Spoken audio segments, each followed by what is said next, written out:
our last 17 years. I started my career way back in year 2000. Today's topic, very close to my heart, that is cybersecurity and why do we need in the modern era.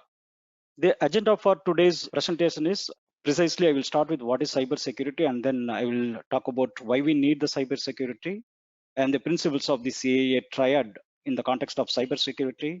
And we will also touch base upon some of the concepts of the core cybersecurity, which is vulnerability, threat, and risk. And finally, we will discuss about the cognitive part of the cybersecurity as well.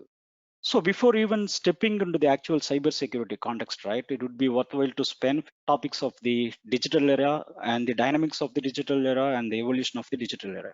And some of you might have heard or studied that digital technologies started somewhere around the mid 80s. And prior to that, most of the communication technologies were based on the analog mode. We say the digital era, what it means or what it refers to. It refers to how it has shaped our life, shaped our businesses, shaped our modern day-to-day life. If you look at over the last couple of decades, right, everything is digitalized in the sense your economy is digitalized now. You conduct every business in one or other way in the form of digital mode. So, for example, 2 decades back, people would not have thought that they would be doing an online banking transaction. Similarly, 2 decades back, people would not have thought they would create friendship using in a social platform, which is in a digital mode, right? And also 2 decades back, people would not have even thought of an idea that the political ideologies are connecting to people through the digital platform, as the case with today's world. So the digital era has changed the way we live, has changed our footprint socially, economically, as well as politically. And there are various spheres of life that you cannot say that it is not digitally connected. It could be in a medical information, it could be healthcare industries, everything is digitalized, right? So we understood what is in a digital era. This is rightly in a digital era where the information is driven. Information drives every aspects of life, and it is rightly called as an information era, right? Information age as well. And the revolution has started with the manufacturing 3 decades back, and then we are into the fourth stage of the revolution of the industry, which is digitally driven industrial growth, or what we call it as industry 4.0. So for industry 4.0, digital mode of business is in a heart of the or the main theme of the revolution. So what drives this digital era? There is a question which we need to closely look at. Is it something the technological evolution has driven the digital era? Yes, of course. From the analog technologies to digital technologies, network technologies, evolution of network technologies, everything has taken shape, everything has impacted our life. But if you closely look at, right, what shapes the digital era? The one thing for most of us immediately comes to mind is the data. Now the world is driven through the data. So data is in the heart of the digital era, and more precisely information, which is in a mind intelligence out of the data, is in the heart of the digital era. So if you want to conduct your business, you need to have certain amount of information about how your customers are inclined to buy a certain product, or what is their consumer behavior, how to mine such a useful data from the vast quantity of data available, right? Those are the ideas which is in the heart of the digital era. Let me come to the main topic, cybersecurity, how they are interrelated, right? There is a question which we need to think about, right? What is the connection between the digital era and the cybersecurity? It has two important aspects. One, as I said, information is in the heart of the business driven this digital era. So every organization, one or other way, predisposed to protect their information, which is very confidential for them, without which they cannot run the business, right? Second, you have your sensitive informations, your IPR, that is the intellectual property right related copyrighted material, something like that. On the other hand, how to protect the digital assets, your network, it might be your network component, it might be your laptop assets, right? Because without your network availability, you cannot conduct the business. So for these two, there is a close relationship between the cyber security and the digital security. One from the data perspective, second from your network perspective. We will be going through those aspects in the subsequent slides, and I'll walk through why it is important. The cybersecurity is so important in the digital era. A closely connected concept is in a data exploit. So in the previous slide, I discussed about the importance of the data and how to protect it, right? So on the other way, the data exploits are something which is malicious in nature, which will try to leak the the sensitive information or which will try to impact your organizational assets, something like network assets, laptops. So data exploits by definition, it is in a malicious sort of entity, or in a layman term, right? It is in a computer program which could interact with your information assets, and it may impact to bring down the availability of that information, or it may try to leak that information in a layman term, right? So that is the data exploit. So if I have to put other way around, your main goal or objective of cybersecurity is to protect against the exploits, which could impact your information asset, which could impact your network assets or your digital assets. So these cyber security related data exploits generally designed by the knowledgeable, skilled personnel who we call it as a hacker. They understand the core platform of every digital assets, digital operating systems, how they have been designed, what is their architecture, and they work day in and out to find out some of the basic weaknesses in the design, basic weaknesses in the way the code or the program has been constructed. They find the weakness, and then they will develop a methodology to exploit that weakness. That methodology is what is called as data exploits. Basically, data exploit is a tool developed by a hacker, okay, to create or to cause an impact on your digital assets. So what are the various targets of the digital assets? It could be a simple mobile phone which everyone holds in the hand, or it could be your own personal laptop, it could be an organizational network, or it could be even your tablet, notepad, etc., etc. We are going to see what is cyber threats in this slide. Basically, in a layman term, if I say the data exploits is in a method and cyber threat is in a methodology. So it is a specific methodology of a cyber security attack. You could see, you would have mostly come across most of these cyber related threats: malware, phishing, password attacks, denial of service attacks, rogue software, small advertising, drive-by download, man-in-the-middle attack. I'll go through one by one, and it will give you, some sort of basic ideas about the cyber-related threats.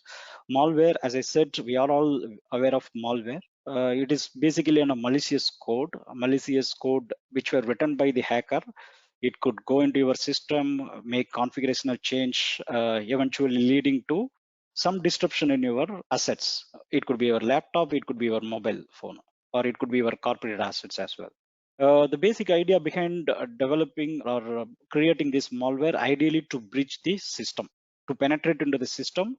Either you make those system unavailable, or you establish a covered channel from that system to somewhere where you can control the system. You can steal the data by controlling a covered channel, establishing a covered channel, and controlling a covered channel.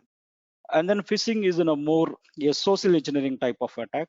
This also mostly people would have experienced. So say whenever you open a mail, you would have seen some mail from anonymous entity or unknown entity asking to click on a certain link, right?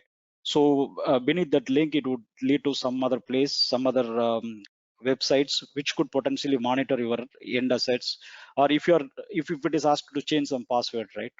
If you try to reset the password can be captured by an attacker. So those kind of social engineering technique is generally called as phishing attack, which uses one of this method as the email as a source. Okay, mostly you get an email within a link from an unknown entity. If you're not aware and click that, most probably it would lead to a dangerous site which could monitor your systems. Third one is password attacks. It is a very simple, straightforward. Okay. So for example, if someone is trying to even hack your Facebook, they will try to do some sort of brute force attack against your user ID. If they know your user ID, Facebook user ID, and they will use some tools to identify a possible password to your account.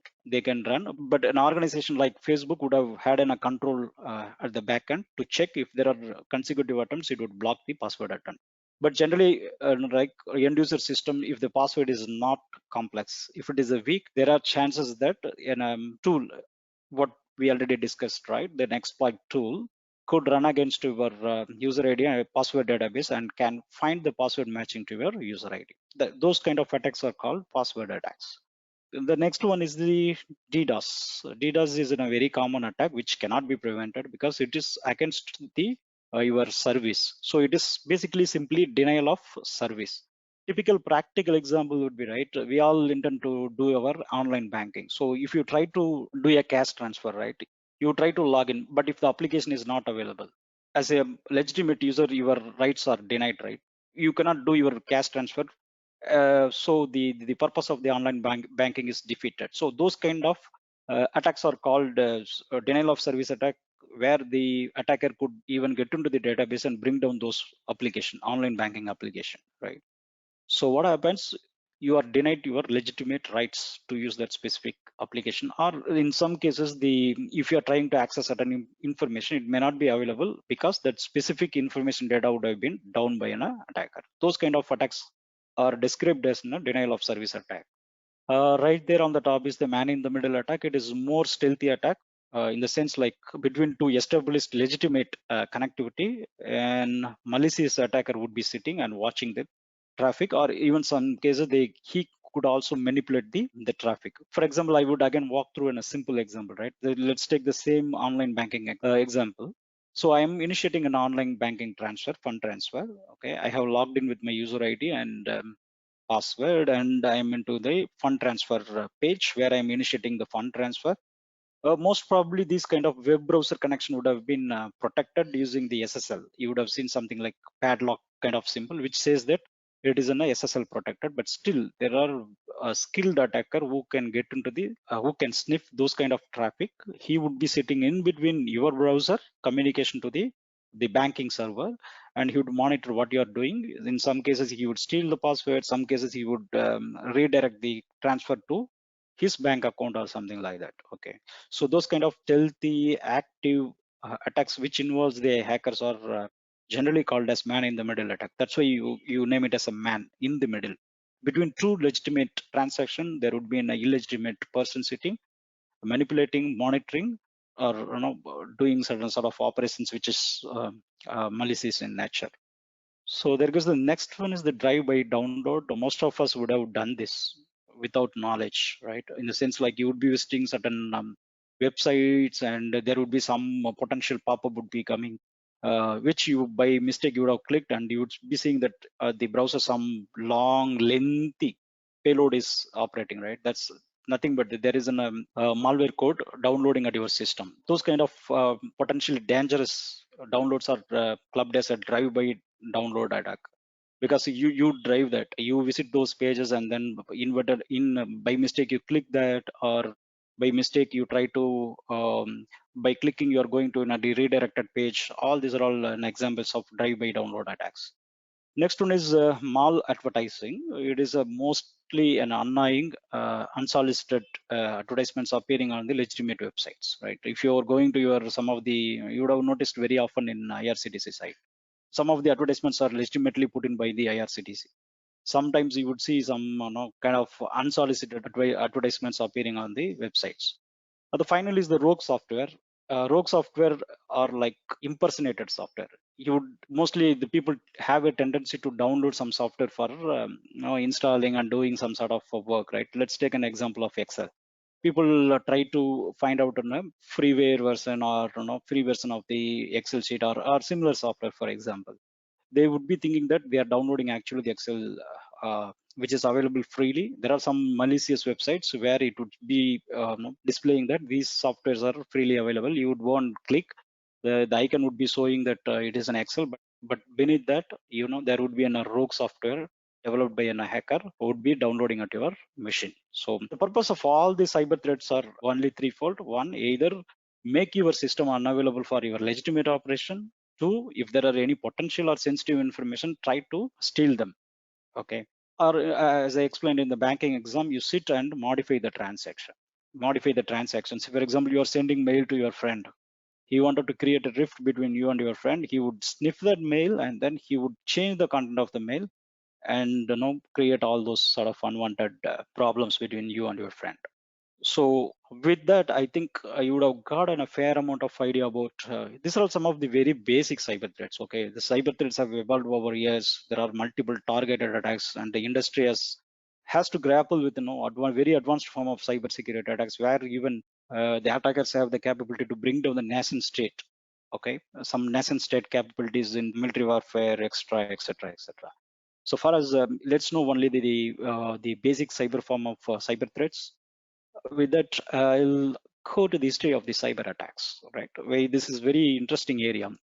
So as I said in the beginning, most of the communications had happened over the analog mode, and the analog mode, like the communication happens through the waveform, right? So anyone who can sniff the any information on the airwave, he could immediately modify, and the tools are very primitive in nature.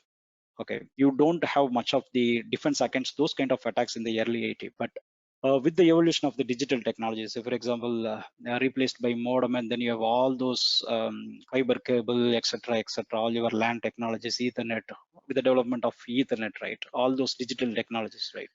So the attackers had to put a lot of efforts to develop some sort of exploits. It is not in a simple one or two people or a group of people. It is an organized network. Okay, they have complete information about what is the product available in the market, what kind of technology it uses, what is the operating system. They do the research day in and day out and find one single weakness point, and then they will write an exploit code. So the first worldwide known cybersecurity attack was way back in 1991 when it was called as a Morris worm. I think whether you have heard or not. If not, please try to research about it. It was in the year 1991, I think, a worm attack creating havoc across the world. Something, if you have to take an analogy, something like a COVID-19. So it can be called as a COVID-19 of 1991 of information system, because organization had no clue what is happening. All their digital assets were frozen, and they had no idea of how to resolve or troubleshoot those problems, because they were not aware of cybersecurity related issues back then. So with that, organization started realizing the importance of cybersecurity and what potential danger it could lead to. Not only the organization, even the countries have witnessed. Surprisingly, many people did not know that the World War II has ended at least 2 years in advance, only because the forces in Ally, right, Ally forces were able to eavesdrop on the communication of the Axis forces. So what they did, they deciphered the communication by decrypting. We call it as a decrypting, and a certain encrypted sensitive strategic information there was between German and Japan, and that made them to lose the war at least 2 years in advance, good or bad. But that is the amount of impact the cybersecurity could cause to a nation state, or it could cause to an organization, right? It is a grave damage. What we call it as in the cybersecurity world as a grave damage. If the organization do not take adequate measures to protect their assets, their information, okay, they are at loss from all the angle. So that is the importance of the cybersecurity. I hope you would have got the tinge of it, why it is so important. Not only that, if I think if you look at your life, social life, right, the cybersecurity related issues may even impact your personal life. The crime against women, it may happen against one of your family member, or your the sensitive information from your mobile phone can be stolen within some sort of mobile downloaded application. You may not aware that the application had an beneath connections. Now whenever you try to use internet, that potential application would have a covered channel. We call it as a covered channel, where the service provider or the application owner would have an information about you. So there was an interesting case also in US about the applications downloaded or used by the Google, right? And the Sundar Pichai was, we had to go to defend for that. So let's not go into the deep of that, but cybersecurity impacts the national level, your personal life level, as well as at organizational level. That's why I told, that's why I keep telling to everyone that this is in a very exciting field. You will never get mundane job if you are interested to do research about the cybersecurity issues, how it evolves, how it impacts. I think the last year Microsoft published, okay, for South Asia, the loss due to the cybersecurity is around 3% of the GDP of that region. The losses were in tune of some $10 million for each region. So that's the level of the scale of the cybersecurity issues if not protected. So I have explained enough. What is cybersecurity? Cybersecurity is basically the protection of internet connected system, including hardware, software, your digital assets. What do you intend to protect? Simply, again, availability of your network, try to avoid the unauthorized modification of your sensitive information, try to avoid unauthorized access.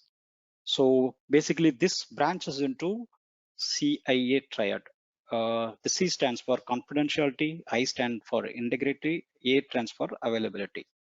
This I already explained. Availability is basically make sure that the legitimate information or the legitimate asset is available to your end user. It might be an end user in terms of organizational aspect. It might be anyone who is trying to access that specific information or application, right? So that is the availability part. Integrity, you will not allow an unauthorized modification to any of the information. So I tell you why.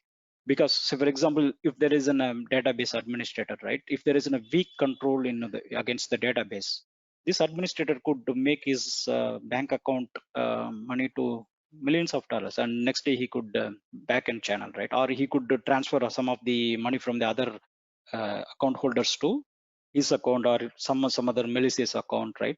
So you should have a complete control against the modification of any information. Only authorized person with adequate monitoring should be allowed to modify the information. That is called as an integrity, keeping the information intact to the integrity.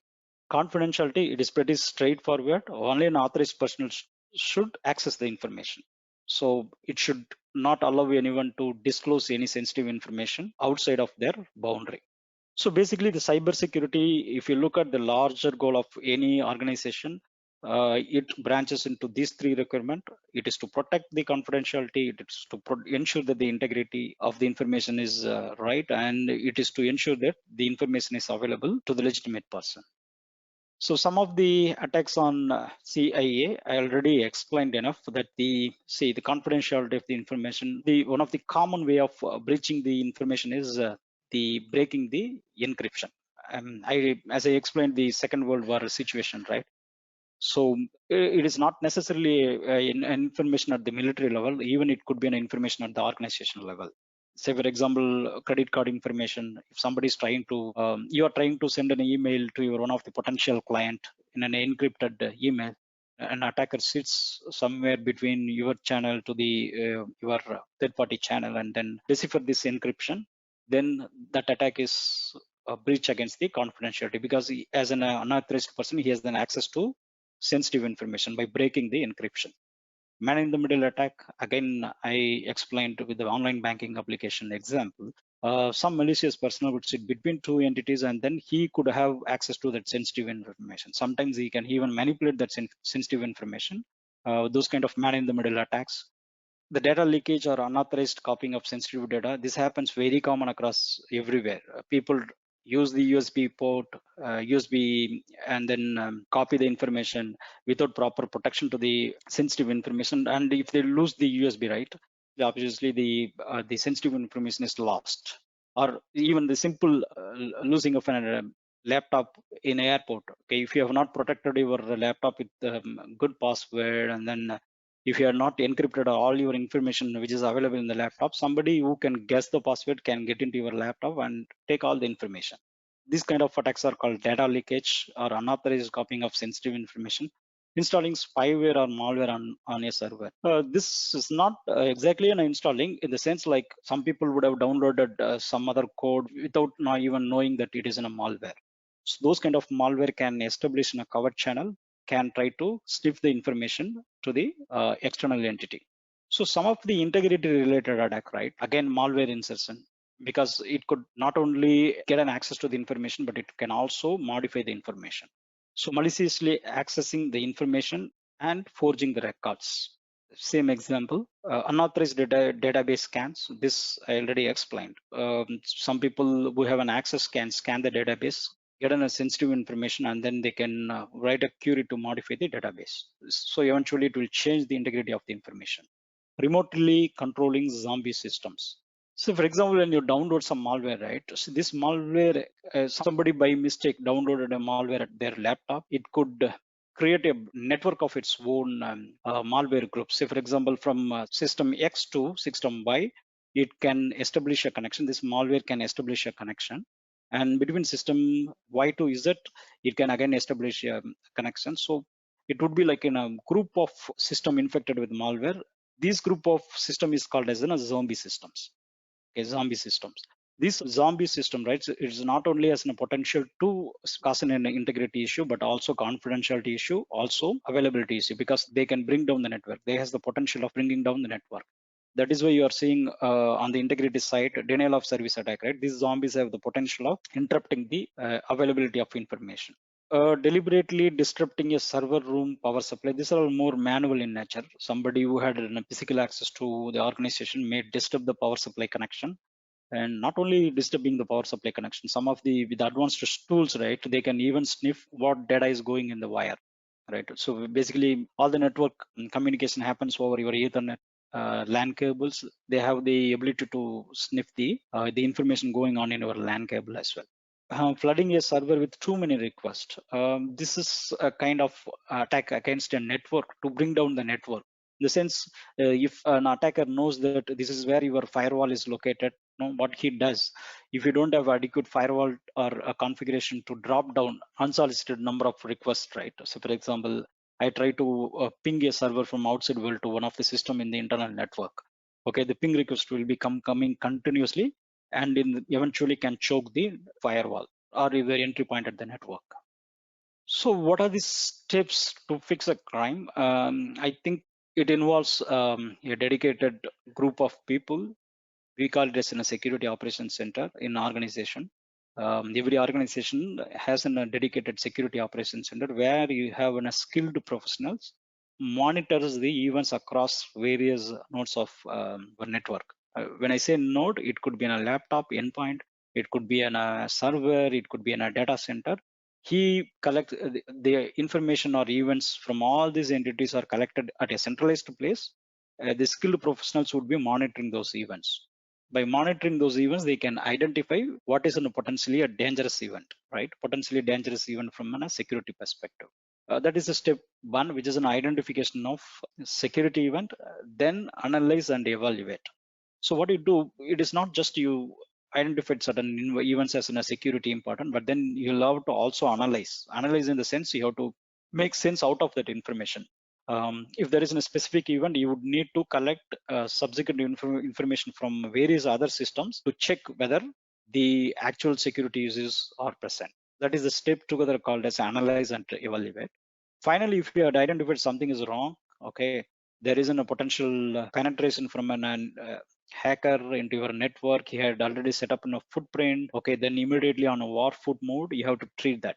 We call it as a mitigation step in cybersecurity world. What you do is you develop or you go through the nature of the attack, what he has done, and implement some sort of security measures available which can thwart those kind of attacks. Not only thwart those kind of attacks, but also it will further avoid any similar types of attacks on the network from anybody else also. Parallelly, he also has to treat the system in the sense he has to recover the system from the impacted state to the original state. So, for example, let's assume there is a virus spread on an organization network, right?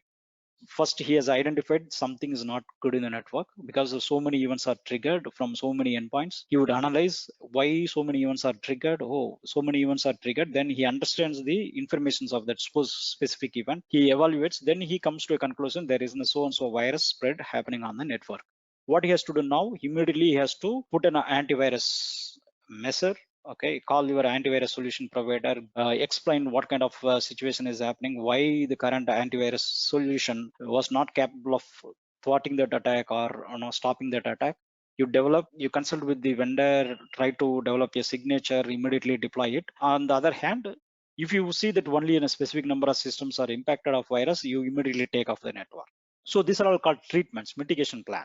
So you take off those virus impacted machines off the network. Okay, then you analyze the machines without connecting to your network, then run certain tools to bring it to the original state. This is called as a treatment, or what we call it as a mitigation plan. So this is heart of any cyber security program in any organization. These are all called vulnerability, threat, and risk. This is very closely related term to cyber security. I explain one by one. You would have noticed many of the times I have used the word weakness. I have not used so far the term called vulnerability. That is more technical terminology, but weakness is a very common word which everyone can understand, right? So any weakness in any of your network assets, laptops, that can be exploited using a data exploit is called as vulnerability. So vulnerability is a potential weakness in a system where an external entity can make use of that vulnerability and cause cybersecurity related issues. What is threat? It's simply an entity which makes use of this vulnerability is called threat. Risk is more on actualization of this specific threat or a vulnerability. In the sense, somebody has identified a vulnerability in your system. Okay, he's trying to make use of that vulnerability. He develops a code specific exploit code or methodology. Okay, then he tries to penetrate into your system. So you understand as a cybersecurity professional how likely an external entity can use of in a specific vulnerability in your system. If he has already exploited that vulnerability, what is the potential impact to the organization? That is called the risk. Risk is generally measuring two things. Vulnerability is a likelihood part and threat part is an impact part. So you basically assess how much impact this specific threat could cause to your organization. Okay, we have already touched upon these cybersecurity threats, the password hacking, virus attack, DDoS attack. So somebody would insert a logic bomb, okay, which could go into your network and then create a zombie, as I explained, create a group of malware network infected systems, which will establish a connection back to him. Okay, he will again give certain commands to bring down those systems, whichever infected systems he can from an external web can bring down, thereby the service can be interrupted. That is called denial of service. And password hacking, I already explained with the example of Facebook. It's not necessarily Facebook, it could be gaining access to your network also, organization network also. Somebody from outside, he would be sending some mail to you, you would have clicked it by mistake, okay, not knowing that it has already triggered a malicious code into your laptop. So it establishes a back channel to the attacker. Okay, so with that channel, he tries to guess the password of as many systems as possible in the network. Virus is the same. The purpose of the virus is one and same. It could be it could have been used to create a denial of service or password hacking. This is activity response system. I already talked about the security operations center, right? So security operations centers are the main focus of response system to any cyber security threats or attacks. Okay, it has in a group of skilled professionals. Say, I was part of cyber security operations center. We used to sit, okay, and collect events across all assets endpoints and then put it in one centralized location. We go through those events. We set up some sort of rules also, automated rules, and there when similar matching pattern is triggered at any entity, right? You would get an alert. You go to the alert, check the alert, evaluate which system triggered that, what is the type of the event. Okay, you do the second process, right? Analyze and evaluate. And if there is anything serious, if there is any security implication, you try to treat that. So this process is called as an activity response system. Generally, activity response system is core of a security operations center. It has a set of processes, it has a set of people, it has a set of tools. So that's why it is called as a system. Security information and event management. Okay, already explained, right? In a cybersecurity operations center, people see it and monitor various events across the network, right? It is collected at this place only, at a tool called Security Information and Event Management System. It is basically a tool, centralized tool, which receives information from many places or many assets in your organization. And then you make sense out of those events using an automated alert setup or a dashboard where you see a specific trend or pattern which could be in a security implication. So that tool is called Security Information and Event Management Tool, SIEM tool. That is, SIEM tool is the main heart of any security operations center. Security operations center is in a system of people, this specific tools, SIEM tool, and then there is a set of standard operating procedures how to deal with specific type of attack. Threat intelligence software is basically it is in a kind of software, third-party software, which could give intelligence information about various cybersecurity attacks happening across the world. Something like every nation has some sort of intelligence service, right? Like a RA, or it could be ISI, something like that, right? So for cybersecurity world, there are a set of government agencies which provide threat intelligence information. It is scattered across the world. What these specific software tools do, they collect those kind of informations across the global agencies, cyber related specifically to cyber threat intelligence. One example of that. So this is the US agency, US nodal agency, okay, gives alert about all the cybersecurity related issues. For example, I think you would have seen already, it has given a joint alert about Iranian-based threat actor exploits VPN vulnerabilities. So I think they've already researched enough about the weaknesses or the vulnerabilities in the VPN connections, because this is a COVID situation, right? People would be using mostly the VPN connections to connect to the backend operations of their office. I think this Iranian-based actor has already developed an exploit for VPN connections. So there might be an advanced malware which could impact all the VPN connections. So it may impact your connection to your organization or my connection to organization if we are not aware of that.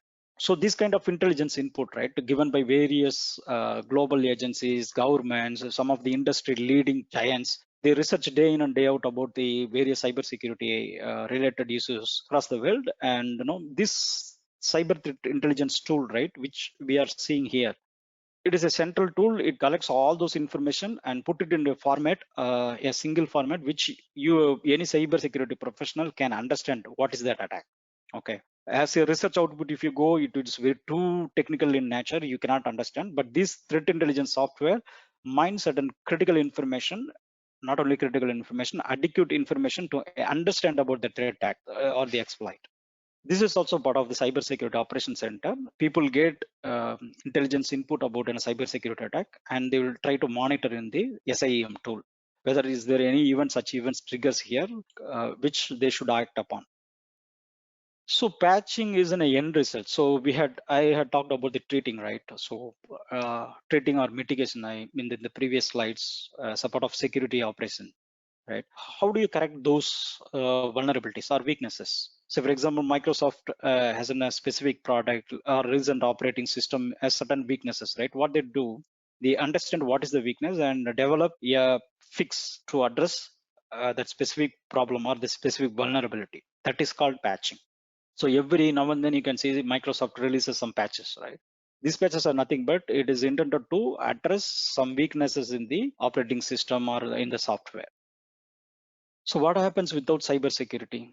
I had given in the introduction itself. It may impact your social life, personal life. It may impact a nation. It may impact organization. It may impact an economy of a country. So it impacts at all level. So it is very important, not only as a professional to understand about the cybersecurity issues, as even as a responsible citizen, right? We should be always alert against anything related to cybersecurity issues. You should keep reading it for the benefit of your family, for the benefit of your society, your relatives, for the nation. Because in the future, if at all there is a war, it would be mostly a proxy war where your cyber assets all would be utilized for such a war. Even people, the terrorists may have a hold on some of the critical nuclear assets through the cyber security hacking or something like that. So it is such important from that perspective. And I hope it has been an exciting presentation to you. Okay, I am winding up the session. Thank you.